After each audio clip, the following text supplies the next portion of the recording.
আবু সাইদ মুগ্ধ, শেষ হয়নি যুদ্ধ। আপনারা আমার সাথে বলবেন, আবু সাইদ মুগ্ধ, লড়াই চলবে ইনশাআল্লাহ। কতক্ষণ? যতক্ষণ না ইনসাফ এই জমিনে কায়েম। আর ইনসাফ কায়েমের গ্যারান্টি একমাত্র আল কোরআন দিতে পারে, আর কিছুই দিতে পারে। ডাক্তার শফিকুর রহমান,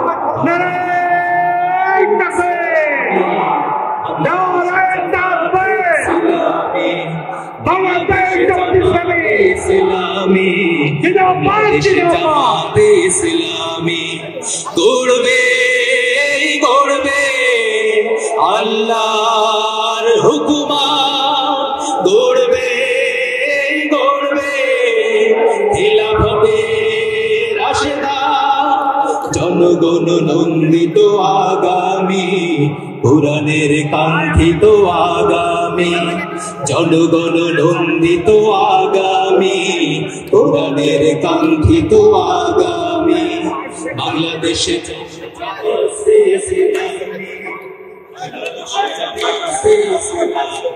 বাংলাদেশে জামাতে ইসলামী, বাংলাদেশে জামাতে ইসলামী। সম্মানিত ভাইরা, এ মেয়েটাকে কি সান্ত্বনা দেওয়া যায় বলুন? তার প্রথম প্রশ্নের জবাব এইভাবে দেওয়ার চেষ্টা করেছি, মা আসসালামু আলাইকুম ওয়া রাহমাতুল্লাহ। আলহামদুলিল্লাহি রাব্বিল আলামিন, ওয়াসসালাতু ওয়াসসালামু আলা রাসূলিহিল কারীম ওয়া আলা আলিহি ওয়া সাহবিহি ওয়া আহলি বাইতি আজমাইন।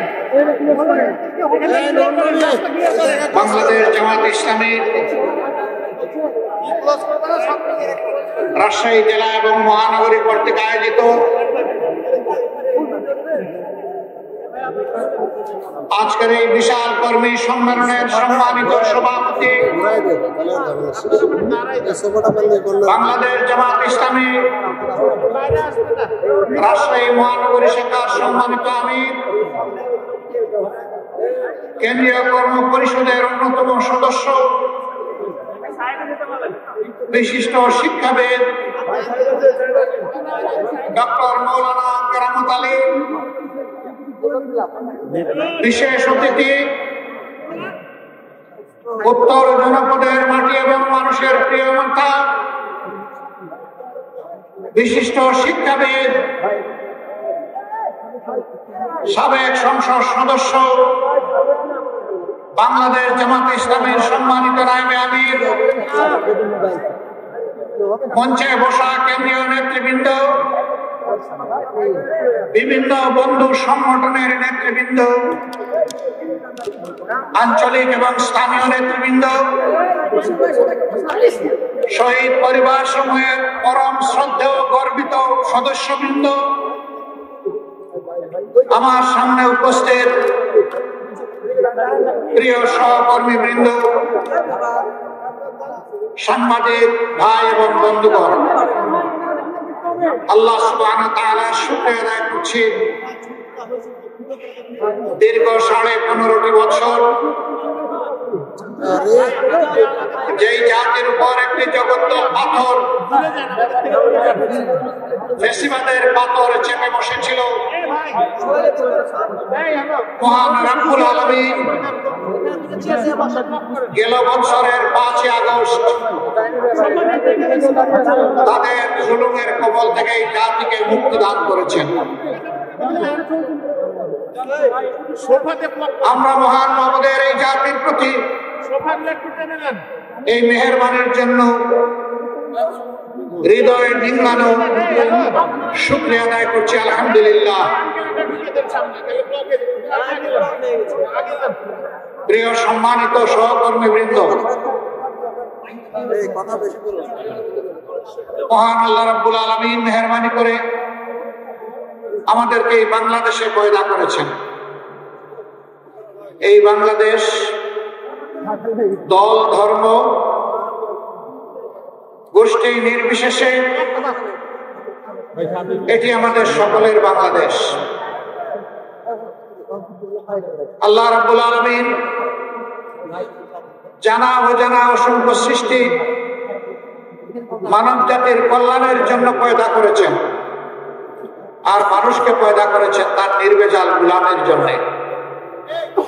মানুষকে পয়দা করেছেন আল্লাহ তাআলার প্রতিনিধিত্ব করার জন্য। গোলামি সকল জাতি করে, কিন্তু প্রতিনিধিত্বের জন্য মানুষ ছাড়া অন্য কাউকে আল্লাহ তাআলা নির্বাচন করেননি। এটি মহান রবের পক্ষ থেকে মানব জাতির প্রতি এক বিরল উপহার, এক সম্মান, যেই সম্মান আল্লাহর অন্য কোন সৃষ্টির কপালে জুটেনি।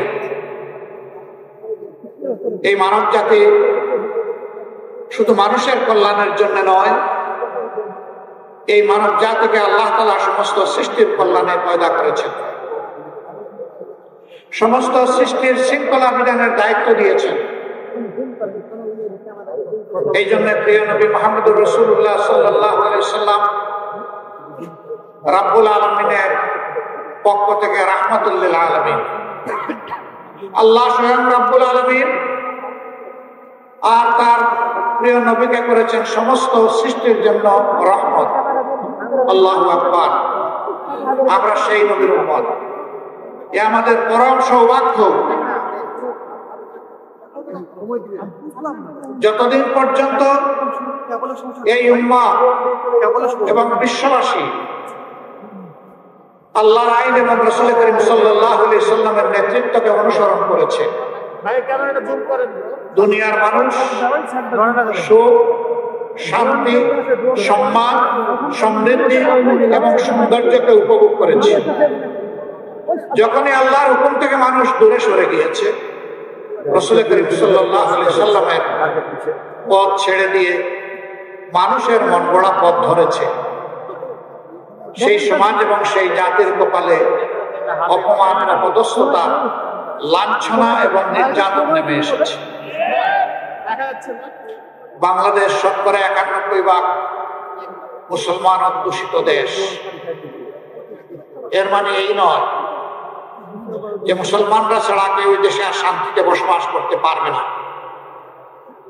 মুসলমানরা ছাড়া কেউ এই দেশে সম্মানের সাথে থাকতে পারবে না, মুসলমান ছাড়া কেউ এই দেশে তাদের নাগরিক অধিকার ভোগ করতে পারবে না।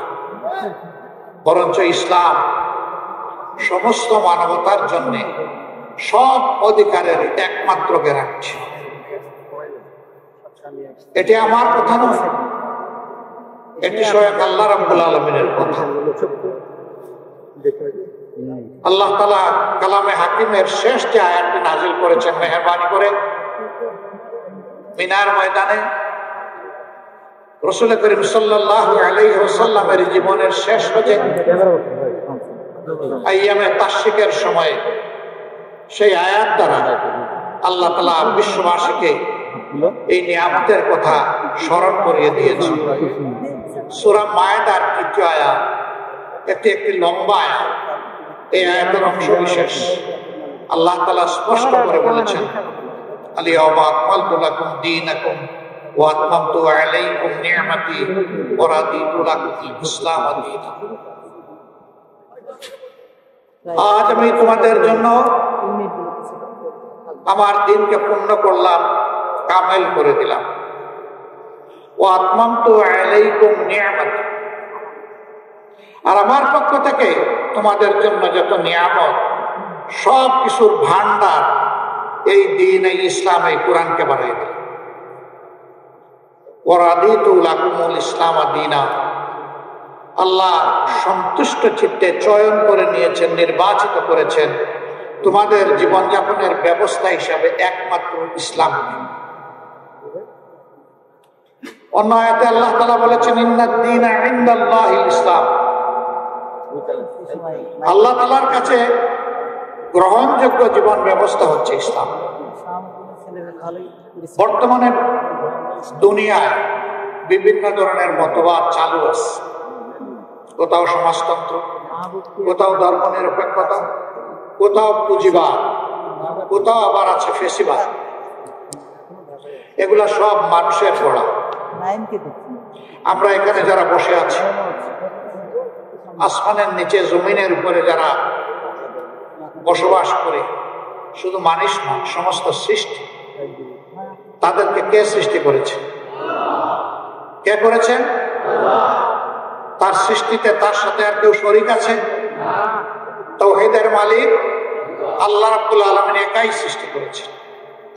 তো যিনি সমস্ত বিচিত্র প্রাণী এবং উদ্ভিদ জগৎ, জীবিত এবং মৃত সব কিছুকে সৃষ্টি করেছেন, তার চাইতে আমাদের প্রয়োজন কেউ কি বেশি জানে?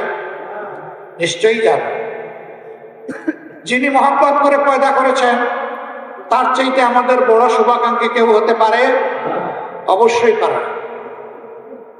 আল্লাহ তাআলা তার সকল জাত এবং সিফাতে সব কিছুর ঊর্ধ্বে একক, তার কোনো সমকক্ষ নেই। সূরা ইখলাসে বারবার আমরা সেই কথাটাই পড়ি। তার জাত এবং সিফাতের সাক্ষ্য দেই, এমনকি তার কোনো বংশধারও আলাদা নেই। সকলেই তার গোলাম, সকলেই তার বিনীত প্রজা। আল্লাহ তাআলার উলুহিয়তে, রুবুবিয়তে, আল্লাহ তাআলার কুদরতে কারো সামান্যতম কোনো অংশীদারিত্ব নেই। বাংলাদেশ জামাতে ইসলামী সেই আল্লাহকেই একমাত্র মালিক হিসাবে কবুল করেছে। আমাদের অপরাধ, আমরা কেন বললাম যে সমস্ত ক্ষমতার মালিক একমাত্র আল্লাহ তাআলা, সার্বভৌমত্বের একমাত্র অধিকারী আল্লাহ? বিগত সরকার এই অপরাধে নির্বাচন কমিশন থেকে আমাদের নিবন্ধন কেড়ে নিয়েছে। তারা আল্লাহর সার্বভৌমত্ব মানে না। তারা মনে করেছিল নিজেই সার্বভৌম। সার্বভৌম মানে সর্বময় ক্ষমতার মালিক। তো এত ক্ষমতার মালিক তো দেশ ছেড়ে পালালেন কেন? সেই ক্ষমতার দাপটে কিয়ামত পর্যন্ত টিকে থাকার চেষ্টা করতেন। অতএব আপনাদের পলায়ন, আপনাদের পরাজয় এটা প্রমাণ করেছে সর্বময় ক্ষমতার মালিক একমাত্র আল্লাহ রাব্বুল আলামিন। এও আমার কথা নয়, এটাও আল্লাহ তাআলার কথা। ক্ষমতা দেওয়ারও মালিক আল্লাহ, নেওয়ারও মালিক আল্লাহ। ইজ্জত দেওয়ারও মালিক আল্লাহ, আবার ইজ্জত কেড়ে নেওয়ার মালিক আল্লাহ। আল্লাহ তাআলার ভাষায় কুলিল্লাহুম্মা মালিকাল মুলকি তুতিল মুলকা মান তাশা ওয়া তানজিউল মুলকা মিম্মান তাশা ওয়া তুইজ্জু মান তাশা ওয়া তুযিল্লু মান তাশা বিয়াদিকাল খায়র ইন্নাকা আলা কুল্লি শাইইন কাদির। সমস্ত মুলকিয়ত বাদশাহীর মালিক কে? সে মহান আল্লাহ বলছেন, দুনিয়ার বিভিন্ন অংশে, খণ্ডে, জায়গায় আমি ছোট ছোট এখতিয়ার দিয়ে থাকি, ছোট ছোট মুলকিয়ত দিয়ে থাকি, যেন মানুষ সেখানে মানুষের উপর ইনসাফ কায়েম করে। আল্লাহু ইয়া'মুরুকুম বিল আদলি ওয়াল ইহসান। আল্লাহ তোমাদেরকে নির্দেশ দিচ্ছেন তোমরা যেন ন্যায় বিচার প্রতিষ্ঠা করো, আর মানুষের প্রতি তোমরা যেন সম্মান দেখাও, ইহসান করো। এটা আল্লাহর হুকুম। যারা ন্যায় বিচারের উপরে থাকবে, মানুষকে সম্মান করবে, মানুষকে মানুষ হিসাবে গণ্য করবে, আল্লাহ তাদের ইজ্জত বাড়াবে। আর যারা সমাজে জুলুম এবং অবিচারের প্রচলন করবে, মানুষকে বেইজ্জত করবে, বিশেষ করে সম্মানিত মানুষকে অপমান করবে, আল্লাহ তাদের সম্মান এবং রাজত্ব দুটাই কেড়ে নেবে। আল্লাহ বলছেন, ক্ষমতা আমি দেই, ক্ষমতা আমি কেড়ে নেই, ইজ্জত আমি দেই, ইজ্জত আমি কেড়ে নেই, এবং সকল ব্যাপারে ইন্নাকা আলা কুল্লি শাইইন কাদির।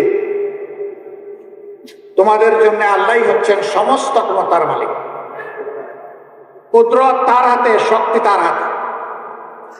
আমরা আল্লাহর শক্তিতে বলিয়ান একটা জাতি গঠন করতে চাই ইনশাআল্লাহ। যেই জাতি আল্লাহ তাআলার শক্তির আলোকে আলোকিত হবে, সেই জাতি হবে সাহসী জাতি, বীরের জাতি। সেই জাতি আল্লাহ ছাড়া আর কারো কাছে মাথা নত করবে না। আলহামদুলিল্লাহ, মুমিনরা দুনিয়ায় কোথাও আল্লাহ ছাড়া কারো কাছে মাথা নত করে নাই। এই করেনি বলি গত 15.5 বছর বিশেষ করে আলিম উলামা, মুমিন মুমিনা, হুফাজ, আইতাম, এদের উপর বিগত সরকার তাণ্ডব চালিয়েছে। শুধু জামাতে ইসলামী না, হ্যাঁ, জামাতে ইসলামের 2 জন আমির সহ, 1 জন সেক্রেটারি জেনারেল সহ, 3 জন নায়েবে আমির সহ, 2 জন অ্যাসিস্ট্যান্ট সেক্রেটারি জেনারেল এবং 1 জন নির্বাহী পরিষদ সদস্য সহ 11 জন দায়িত্বশীল নেতাকে আমাদের বুক থেকে কেড়ে নিয়েছে। অন্যায়ের প্রতিবাদ যারা করেছে, শত শত আমাদের সহকর্মীকে তারা খুন করেছে, অসংখ্য ভাই বোনকে গুম করেছে, পঙ্গু করেছে, আহত করেছে, তাদের চাকরি কেড়ে নিয়েছে, পিটামাটি থেকে উচ্ছেদ করেছে, তাদের ব্যবসা তছনছ করে দিয়েছে, কাউকে দেশেও থাকতে দেয়নি। হাজারো মামলায় লাখো সহকর্মী ভাই বোনদেরকে দফায় দফায় জেলে নিয়েছে। আমি একটু দেখতে চাই আজকে এখানে যারা হাজির, যারা কমপক্ষে একবার স্বৈরাচারিণী হাসিনার সময় জেলে গিয়েছেন, তারা একটু হাত তুলুন।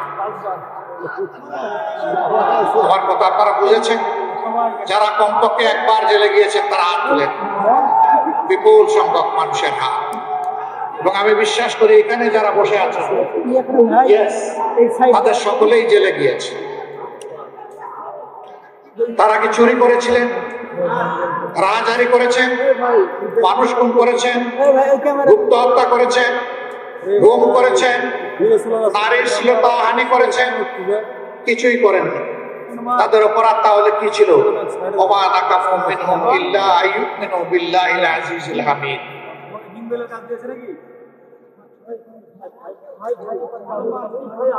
তৌহিদবাদী একদল মানুষ আরবের নাজরানে ছিল। মুশরিকরা তাদেরকে আগুনে গর্তে নিক্ষেপ করে হত্যা করেছিল। যাদেরকে হত্যা করেছিল তাদেরকে বলা হয় আসহাবুল উখদুদ। আল্লাহ তাআলা সেই গর্তগুলো আমার দেখার সুযোগ করে দিয়েছিলেন। 1000 বছর আগের স্মৃতি এখনো সেই এলাকা বহন করে চলছে। সেখানে গিয়ে দেখলাম যাদেরকে হত্যা করা ছিল পুড়িয়ে, তাদের শরীরের হাড়গুলো এখনো বিভিন্ন অংশে ছড়াই আছে।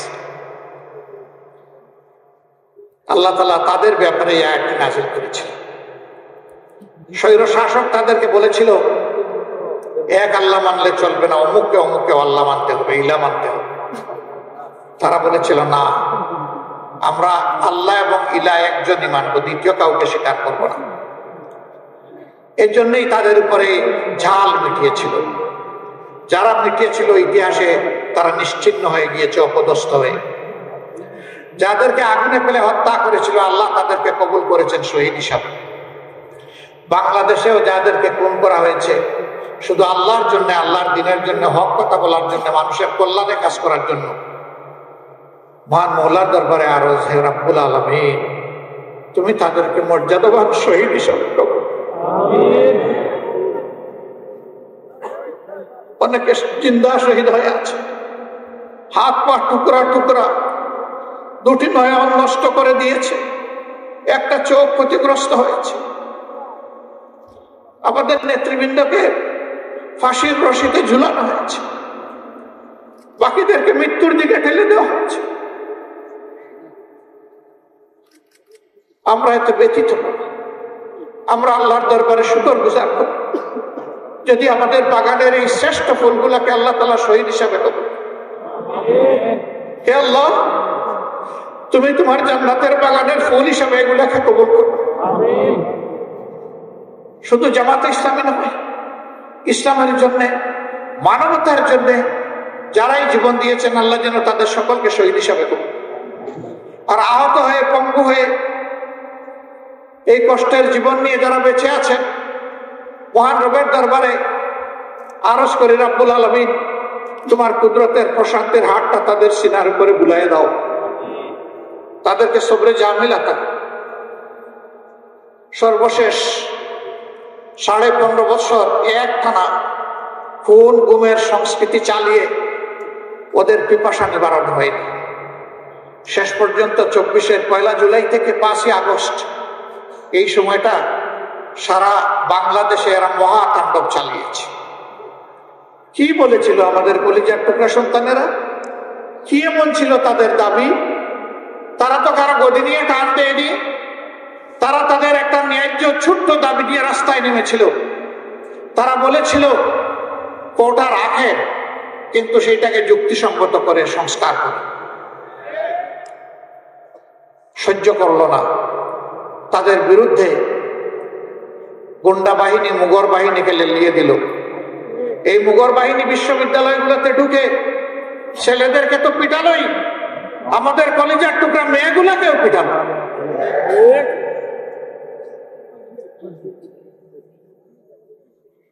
সম্মানিত ভাইয়েরা, এরপরেও শেষ নাই, তারপরে ফায়ার ওপেন করলো।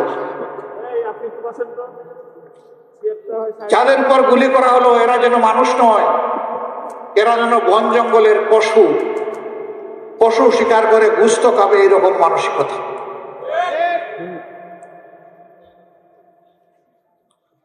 কতজন আদম সন্তানকে দুনিয়া থেকে বিদায় করা হয়েছে সঠিক হিসাব দুনিয়ার কেউ দিতে পারবে না।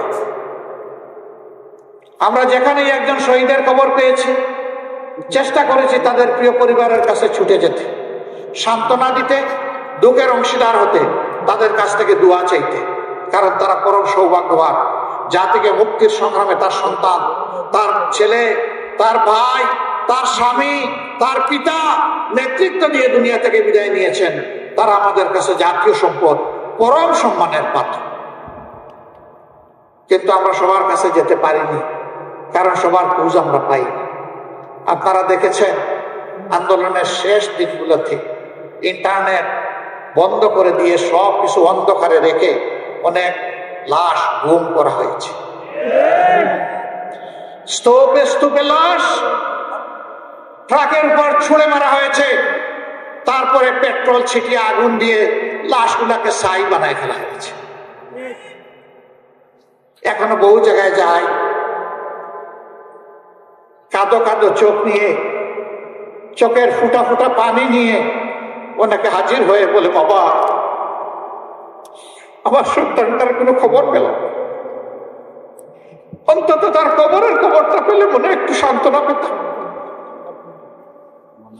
যে আমার সন্তানটা অমুক জায়গায় ঘুমিয়ে আছে। আপনারা কি কোনো খবর জানেন? বলুন, এই মানুষগুলোকে কি সান্ত্বনা আমরা দিতে পারি? আমাদের কাছে সান্ত্বনা দেওয়ার মতো কোনো ভাষা থাকে না। আমরা সব ভাষা হারিয়ে ফেলি। তাদের সাথে আমাদের চোখ থেকেও তখন পানি ঝরে। আপনাদের এই শহরেরই গুড়িপাড়ার একটা ছেলে, ওর নাম মিনারুল, গরিব পরিবারের সন্তান, বয়স কত হবে, 20-22। নারায়ণগঞ্জের একটা গার্মেন্টসে চাকরি করত। তার দুটো ভাই কষ্ট করে রিক্সা চালিয়ে সংসার চালান। এই ছেলেটা আন্দোলনের সময় বাড়িতে এসেছিল।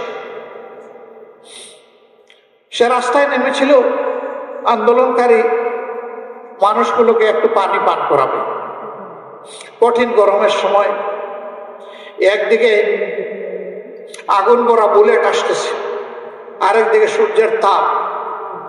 হাতে কলসি নিয়ে, গ্লাস নিয়ে গিয়েছিল মানুষকে পানি। যখন কলসির পানি শেষ হয়ে গেল, কলসি ফেলে দিয়ে সেও আন্দোলনে শরিক হয়ে জালিমের বুলেট এসে তাকে এফুড় উফুড় করে দুনিয়াতে নিয়ে গেল। রাজশাহীতে এসেছিলাম তার পরিবারকে দেখতে। সেখানে গেলাম, তার মা, তার ভাইয়েরা এবং শহীদের স্ত্রী,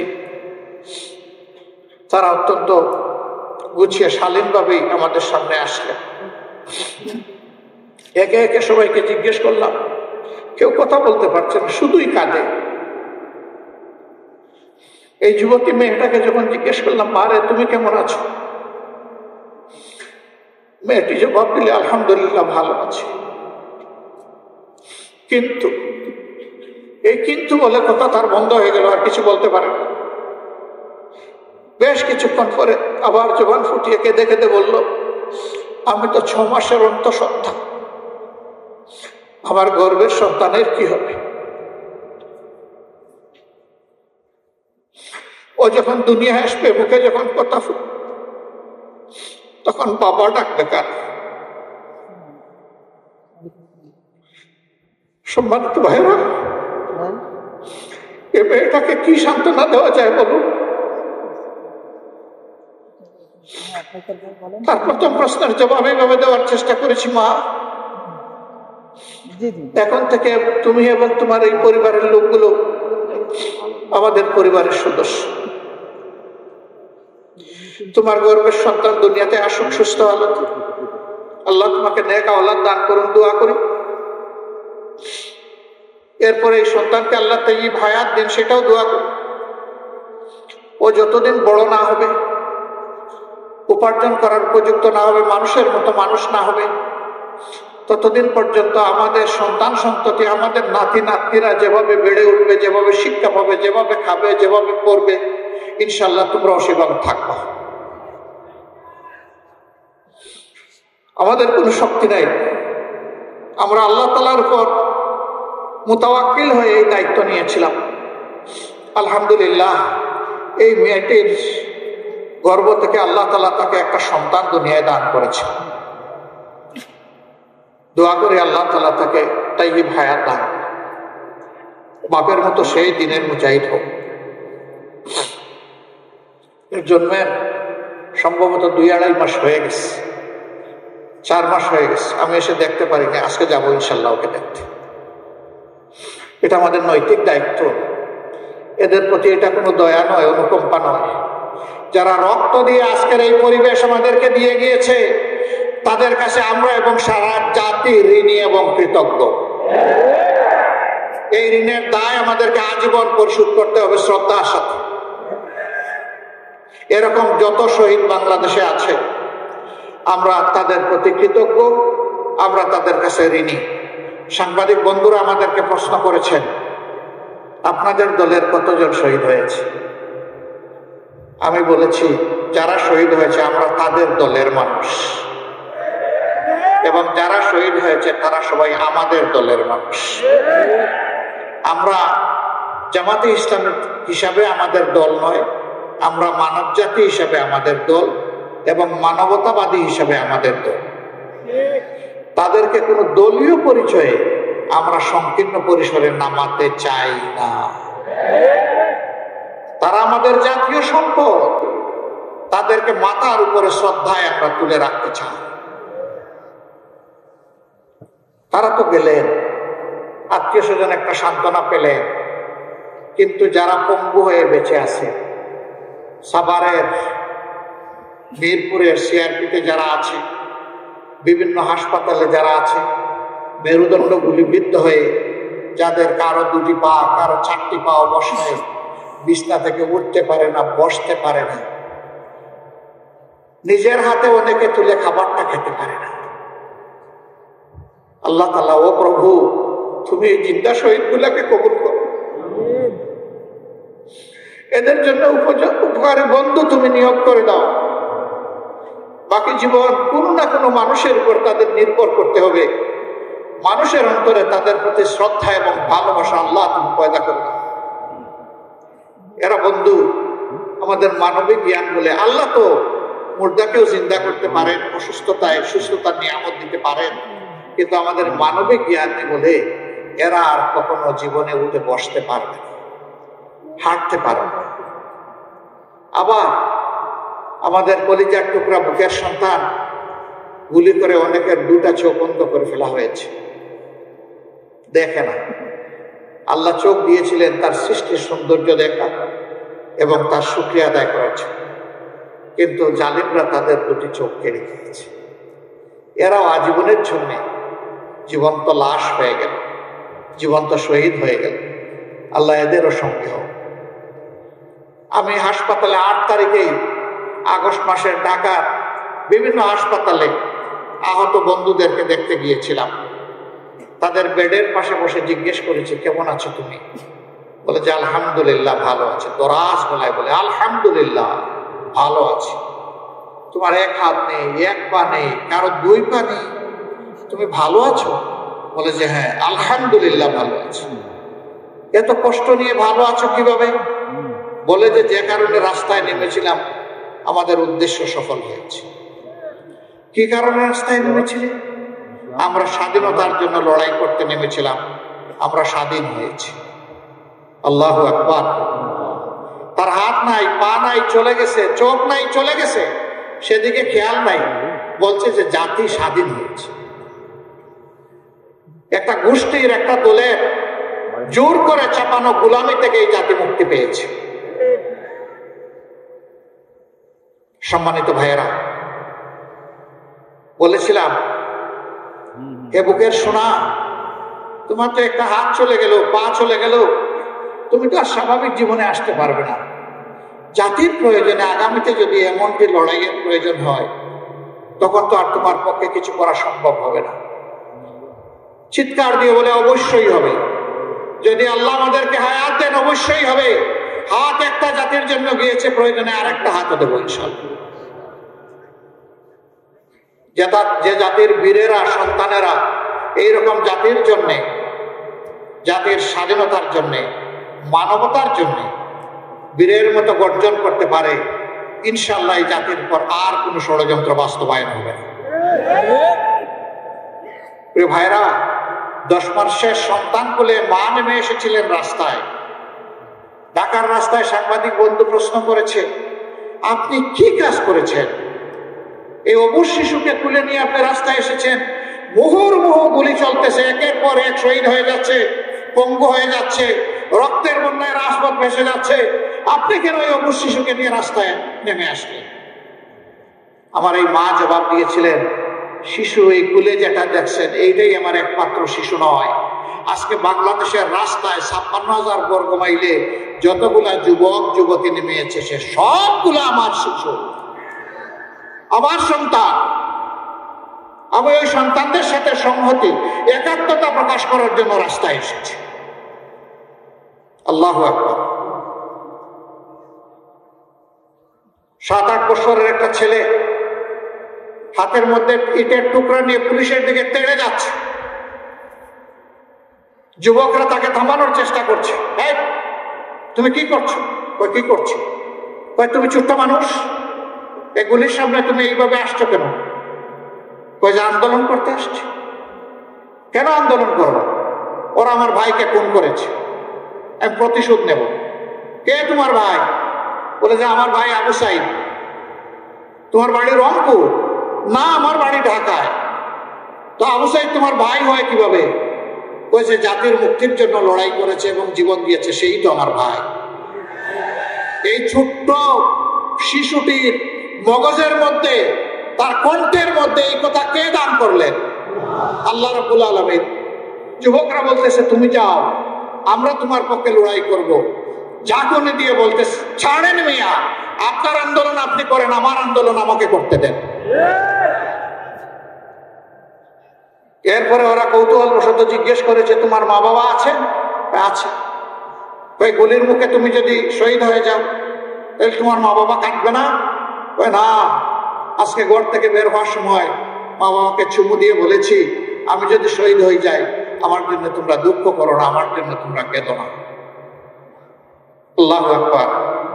আল্লাহ তাআলার কাছে আরজ করে, রব্বুল ইজ্জত, এই জাতির মায়েদের গর্ভে এই ধরনের বেশি বেশি করে বীর সন্তান তুমি জন্ম দাও, এরা যেন জাতির পাহারাদার হতে পারে। সম্মানিত ভাইয়েরা, এই দেশে অনেকে শাসন করেছেন, আগামীতে হয়তো আল্লাহ যাদেরকে পছন্দ করবেন তারা এই জাতির খেদমতের দায়িত্ব পালন করবেন। আমাদের সন্তানেরা এত এত রক্ত কেন দিল, জীবন কেন দিল, পঙ্গু কেন হলো?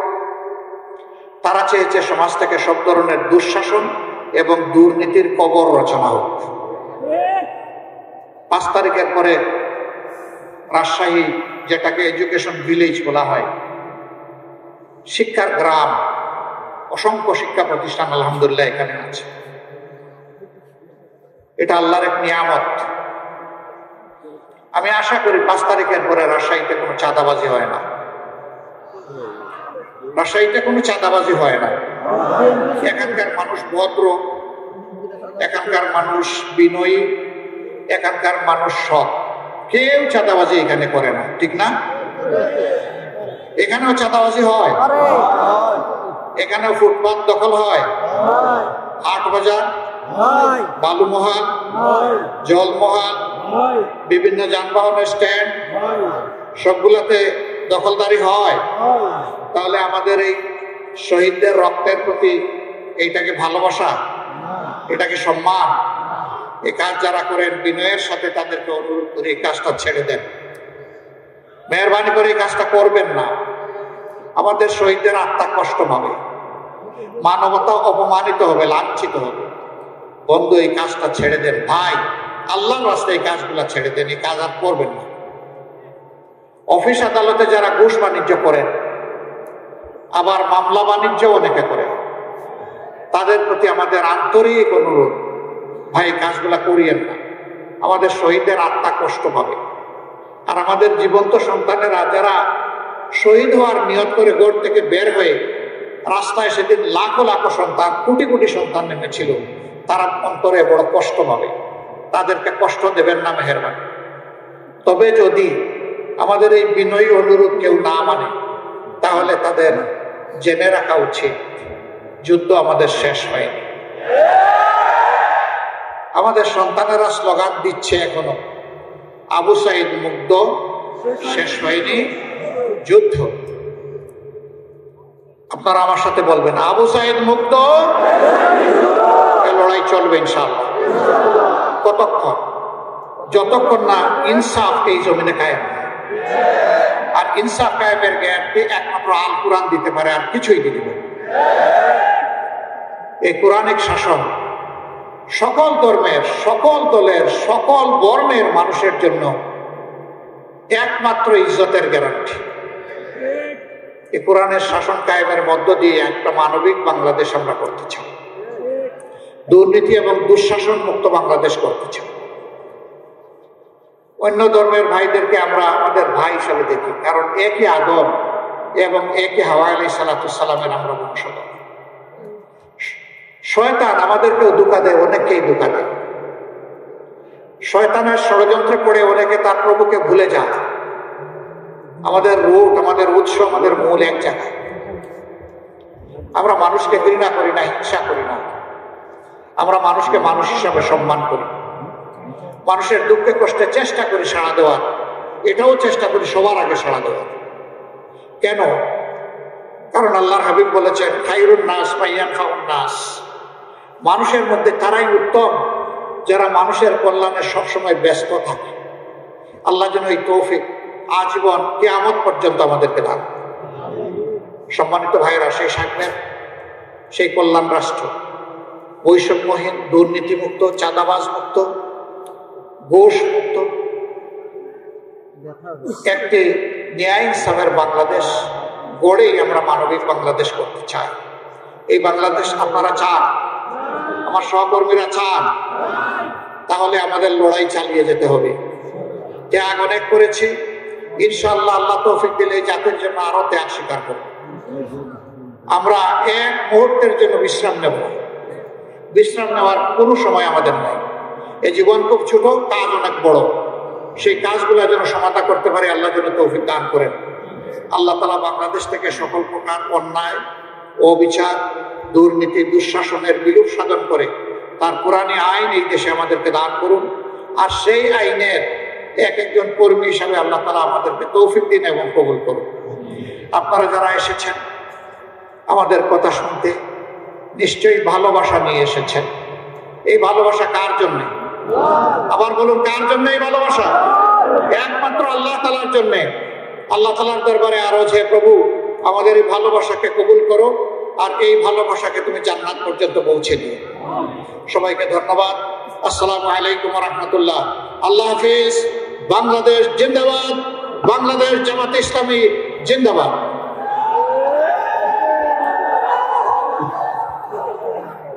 আমি একটু সুযোগ নিব, সম্মানিত শহীদ পরিবারের সদস্যরা এখানে বসে আছেন, আপনারা মেহরবানি করে এই জায়গাটা ছেড়ে দেবেন এবং শহীদ পরিবারের কাছে আমাকে যাওয়ার জন্য সুযোগ করে দেবেন। আসসালামু আলাইকুম।